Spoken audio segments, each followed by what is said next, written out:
کہ فیملیز وہ کون سی 2 3 4 علامات کو دیکھے کہ اس کے بچے کے اندر یہ علامات آ رہی ہیں، تو پھر فیملی کو اپنے کانوں کو کھڑا کر لینا چاہیے، دیکھنا چاہیے کہ یار یہ بچے کی جو یہ والی ایکٹیویٹیز ہیں، یہ جو اسپیسیفک بیہیویئرز ہیں، یا یہ جو اسپیسیفک اس کے ایونٹس آ رہے ہیں، یہ کیوں آ رہے ہیں، اس کے پیچھے ریزن کیا ہے، اور اگر بچہ کہیں خدا نہ خواستہ ڈرگس کی طرف تو نہیں جا رہا، تو وہ کون سی 2 3 4 علامات ایسی ہوں جس کے جو فیملیز کے لیے، جو والدین کے لیے، جو بہن بھائیوں کے لیے الارمنگ سچویشن ہو. اچھا، سب سے پہلے جو ہے نا، جو ارلی پریونشن ہے اس کی افادیت یا اس کا فائدہ سمجھنے کی ضرورت ہے. ایک بہت ہی مشہور محاورہ ہے، اے اسٹچ ان ٹائم سیوز 9، کہ آپ اگر ارلی پریونشن کرتے ہو کسی بھی مسئلے کو، جیسے ہی وہ پیدا ہو اسی وقت اس کو حل کرنے کی کوشش کرتے ہیں، تو وہ جیسے فار ایگزامپل اگر کہیں پہ آگ لگ جائے تو وہ آگ اگر جیسے ہی سٹارٹ ہوتی ہے فرسٹ سٹیج سے، وہاں پہ ہو سکتا ہے کہ ایک پانی کی چھوٹی سی بوٹل بھی آپ کے لیے انف ہو، آپ نے تھوڑا سا پانی اس پہ ڈالا وہ بجھ جائے گی. لیکن اس کا اگر انتظار کیا جائے، کچھ وقت لگ جائے اور وہ پورے گھر کو لپیٹ میں لے لے، تو پھر آپ اس فائر سے ریلیٹڈ اس آگ کو بجھانے کی کوشش نہیں کر سکتے، اور آپ جتنی کوشش کریں گے وہ بے سود ہوگی. تو اس کے لیے آپ کو فائر فائٹر کی ضرورت ہوگی. ایگزیکٹلی. اور وہی آ کے آپ کی مدد کر سکیں گے. پھر آپ کو پروفیشنل ہیلپ چاہیے ہوگی کیونکہ مسئلہ بن چکا ہے. تو ہم نے جو فوکس کرنا ہے، فوکس یہ کرنا ہے کہ ارلی انٹرونشن کیا ہے، پریونٹیو میئرز کیا ہونے چاہیے، کہ وہ علامات کیا ہیں جنہیں فوکس کیا جائے تو پیشنٹ کو یا وہ انڈیویجول ہے اس کو ہم پہلے ہی بچا لیں مریض بننے سے پہلے. تو اس کی پریونٹیو میئر پہ کام ہو کہ اس کو کس طرح سے اس کی حفاظت کیسے کی جائے تاکہ وہ نشے سے اور اس سے ملحقہ جو نفسیاتی امراض ہیں ان سے بچا لیا جائے. تو سب سے امپورٹنٹ جو اس میں جو فرسٹ جو علامت ہے یا جو فرسٹ سائنز ہیں جو فیملی کو پک کرنا چاہیے، والدین کو پک کرنا چاہیے، وہ سر اس کی ریگولیرٹی ہے، روٹین ہے. کسی بھی انڈیویجول کی روٹین کیا ہے، ڈیلی کی ایکٹیویٹیز کو میئر کریں. کیونکہ آپ نے دیکھا ہوگا کہ بچہ جیسے کہ اگر وہ 16-17 سال کا بچہ ہے، میں ٹین ایج کی بات کر رہا ہوں، کیونکہ ہماری جو پریونٹیو میئر ہے یوزلی ٹین ایج میں ہمیں اس کی مدد کی ضرورت ہوتی ہے. ڈسپلن کرنا بچے کو، ایک روٹین دینا، اس ریگولیرٹی کو باقاعدگی سے چلاتے رہنا، یہ اگر ٹین ایج میں آپ اچیو کر لیتے ہیں، یہ پیرنٹس کے لیے ہے. بینگ پیرنٹس اگر آپ اچیو کر لیتے ہیں تو میرے خیال سے جو آگے والے مسائل ہیں وہ نہیں آئیں گے، کیونکہ یہ وہ ایج ہے جو کوئی انڈیویجول ہے وہ ایموشنلی اینڈ اس کی انٹلیکچوئل ڈیولپمنٹ چل رہی ہے، ایموشنل ڈیولپمنٹ چل رہی ہے. تو with the passage of time اگر یہاں پہ ایک اچھی اسسٹنس اور support from family, from parents اس کے لیے اویلیبل ہے، تو چانسز ہیں کہ لیٹر آن وہ انہی پیرامیٹرز کو، ایک تو ان کی بعد میں ایک ان کے اندر میچورٹی آ جائے گی، اس کے جو سائیکولوجیکل جو ایلیمنٹس ہیں یا جو سائیکولوجیکل ڈیولپمنٹ ہے وہ میچور ہو جائے گی، اور بچہ سیفلی اسی ٹریک پہ چلے گا جو فیملی نے بلڈ کیا ہوا ہے. تو یہ جو کریکٹر بلڈنگ ہے انیشیل ٹین ایج کی،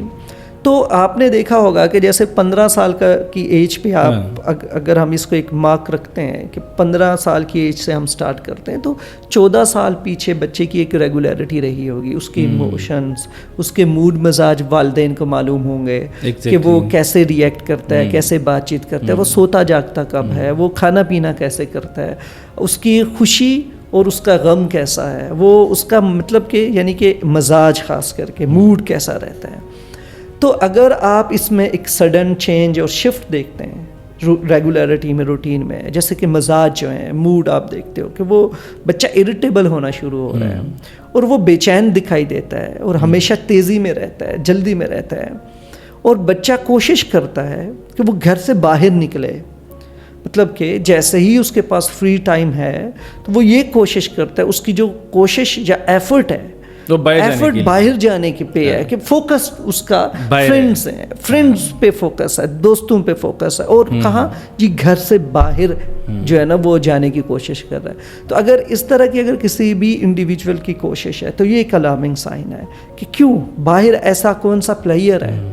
باہر دوستوں کے ساتھ ایسا کون سا مزہ ہے جو بچے کو گھر میں اویلیبل نہیں ہو رہا, اور بچہ اتنا فوکس کیوں ہے, بار بار ضد کیوں کرتا ہے کہ اس نے باہر جانا ہے, اور پھر باہر جاتا ہے تو ٹائم ڈیوریشن کیا ہے, کیا وہ وقت پہ گھر آ جاتا ہے یا لیٹ نائٹ آتا ہے, جیسے 12 بجے کے بعد 2 بجے 3 بجے 4 بجے واپس گھر آ رہے ہیں, اور والدین انتظار میں بیٹھے ہوئے ہیں, خاص کر کے والدہ انتظار میں بیٹھے ہوئے ہیں, کھانا رکھ کے بیٹھے ہوئے ہیں کہ بچہ آئے تو کھانا دو, اور انتظار میں, اور بیل کوئی بھی بجتی ہے, گھر پہ کوئی آہٹ محسوس ہوتی ہے دروازے پہ, تو وہ یہی سوچتے ہیں کہ ابھی بچہ آیا. تو یہ وہ سائن ہے کہ اگر آپ اس قسم کی فیلنگ کیفیت میں ہیں, سائیکولوجیکل کیفیت میں, کہ آپ ایک انتظار کی میں رہتے ہیں, اور وہ انتظار یہ ہے کہ میرا بچہ آ رہا ہو, تو سمجھ لو کہ آپ کے بچے کی یہ جو بیہیویئر ہے یہ الارمنگ بیہیویئر ہے, اس کو بچانے کی, اس کو مدد کی ضرورت ہے, اس کو ریگولر اور اس کی ریگولیرٹی اور ڈسپلن کرنے کی ضرورت ہے. اسی طریقے سے ڈیفینیٹلی اگر وہ لیٹ آتا ہے تو اس کا سلیپ سائیکل ڈسٹرب ہو گیا, اب وہ 2 بجے آئے گا, 4 بجے آئے گا, 12 بجے آ کے سوئے گا, تو ڈیفینیٹلی اس نے لیٹ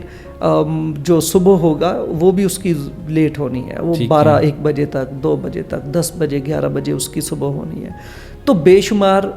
جو اس کے کام کاج ہیں, اکیڈیمکس, بیسیکلی ٹین ایج ہے, تو اس سے ایکسپیکٹڈ رول یہی ہے کہ وہ ایک اچھا طالب علم ہو, ایک اچھا اسٹوڈنٹ ہو. تو ایک اسٹوڈنٹ کی جو ذمہ داریاں ہیں وہ ختم ہونا شروع ہو جائیں گی, اور اس کے ساتھ ساتھ کچھ ضمنی ذمہ داریاں بھی ہوتی ہیں, گھر کو دیکھنا, گھر کی, ماں باپ کی کوئی مدد کر دیں, ان کا کوئی کام کاج ہے اس کو دیکھ لیں,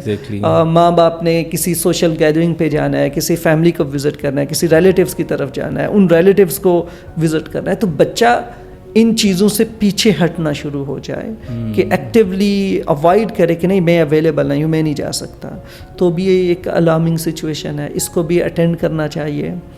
پھر اسی طرح سے سیکنڈلی جو اسکرین ٹائم ہے بچوں کا, وہ دیکھیں کہ وہ موبائل فون پہ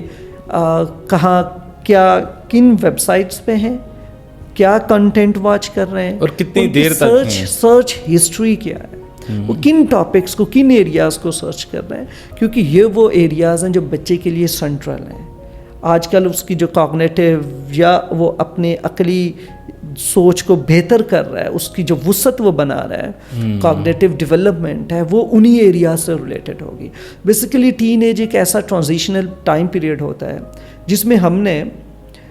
ڈفرینٹ کانسیپٹس کو بھی سمجھنا ہوتا ہے, دنیا کو سمجھنا ہوتا ہے, اپنے آپ کو سمجھنا ہوتا ہے. آپ کی پیوبرٹی سٹارٹ ہو چکی ہوتی ہے, کچھ کرنے کا ایک جذبہ پیدا ہوا, تو آپ کی اپنا ایک جینڈر آئیڈینٹیفیکیشن بھی چل رہی ہوتی ہے. ڈفرینٹ کرائسز ہوتے ہیں اس ایج کے, بچہ بے شمار سائیکولوجیکل اور فزیکل چینجز سے گزر رہا ہوتا ہے, اور وہ چینجز اس کو کسی بھی ڈائریکشنز میں لے کے جا سکتی ہے. اس کو ایکوریٹ اور اس کو ایک ایڈیکویٹ اماؤنٹ آف انفارمیشن کی ضرورت ہے, نہ بہت زیادہ انفارمیشن کی ضرورت ہے کہ وہ کانسیپٹ ہی خراب ہو جائیں, اور نہ ہی بہت زیادہ اس کو جو ہے نا فریڈم کی ضرورت ہے, کیونکہ یہ ساری چیزیں اس کو ایک بڑی حد میں رہ کے دینی ہوتی ہیں. تو یہاں پہ اس کی ایجوکیشن کی ضرورت ہے. ٹین ایج سے ریلیٹڈ سائیکولوجیکل ویلنس کی ٹریننگ بہت امپورٹنٹ ہے, کہ اس کا کیریئر کیا ہوگا, اس کی انٹرسٹ کیا ہے, اس کا ایپٹیٹیوڈ کیا ہے, کن چیزوں کی طرف ہے, اس کی جو جینڈر آئیڈینٹیفیکیشن ہے وہ کس لیول پہ ہے, وہ کیسے سکھانی ہے. سیکشولیٹی کا کانسیپٹ بچے کو کلیئر ہونا بہت ضروری ہے اس وقت, تاکہ وہ چیزیں نیگیٹیولی اس نے ایکسپلور کرنی ہے تو وہ پازیٹیولی ایکسپلور ہو جائے. اور یہی وہ پوائنٹ ہوگا جہاں پہ ڈرگ سے ریلیٹڈ جو اس کا کانسیپٹ ہے, اس کی جو اویئرنیس ہے, ڈرگ ریلیٹڈ, ڈرگ ایڈکشنز کیا ہیں, ڈرگز کرتے کیا ہیں, سگریٹ کیا ہے, سگریٹ کی کیا امپیکٹ ہوتے ہیں, ہیلتھ سے ریلیٹڈ لانگ ٹرم میں کیا ہونا ہے, شارٹ ٹرم میں کیا ہونا ہے, یہ وہ ساری معلومات ہیں جو اس بچے کو اس ایج میں ملنا ضروری ہے, جس کی وجہ سے بچے نے اپنے ڈیسیژنز بنانے ہیں. اس کی ایک اسسٹنس چاہیے. پھر یہ جو ارلی وارننگ کچھ میں نے سائنس آپ کو بتائے ہیں, ان پہ فوکس کرے فیملی, اور فوراً یہ انٹرونشن پلان کرے. یہ انٹرونشن پلان ہونا ٹین ایج میں بہت ضروری ہے. ادروائز اگر وہ سیکشولیٹی کو نیگیٹیولی ایکسپلور کرتے ہیں تو پرابلمس ہوں گے, اگر وہ ڈرگس کو نیگیٹیولی ایکسپلور کریں تو پرابلمس ہوں گے, اور ایپٹیٹیوڈ اگر ان کے نیگیٹیو بن جائیں تو پرابلمس ہوں گے, کہ وہ ایجوکیشن سے نکلنے کی Exactly. کوشش کرے گا, پیسے کمانے کی طرف نکلنے کی کوشش کرے گا, میں نوکری کروں, میں کوئی کاروبار کروں, یا میں کوئی اور کسی اور شوق میں وہ کہیں نہ نکل جائیں. تو ایجوکیشن جو ہے نا یہ پرائم شوق ہونا چاہیے ہر انڈیویجول, ہر ٹین ایجر کا, کیونکہ پھر اسی سے ہی اس نے اپنی زندگی بنانی ہوگی. ناظرین, جو والدین ہیں یہ محض ایک انسان ہیں, یہ اپنے بچوں کی مدد نہ کوئی خدا کے لیول کے اوپر جا کے کر سکتے ہیں اور نہ ہی فرشتوں کے لیول کے اوپر جا کے کر سکتے ہیں. یہ محض ایک انسان ہیں. جب والدین اولاد کے رویوں کو جو نشے کی وجہ سے پیدا ہوتے ہیں, جب ان کو ہم اندھا دھن ان رویوں کو فیسیلیٹیٹ کرنا شروع کر دیتے ہیں, اس کے نقصانات کا ازالہ کرنا شروع کر دیتے ہیں, ان کے نقصانات کا تاوان بھرنا شروع کر دیتے ہیں, تو پھر بہت دیر ہو چکی ہوتی ہے اور بچہ ایک نشے کی بیماری کے اندر مبتلا ہو چکا ہوتا ہے.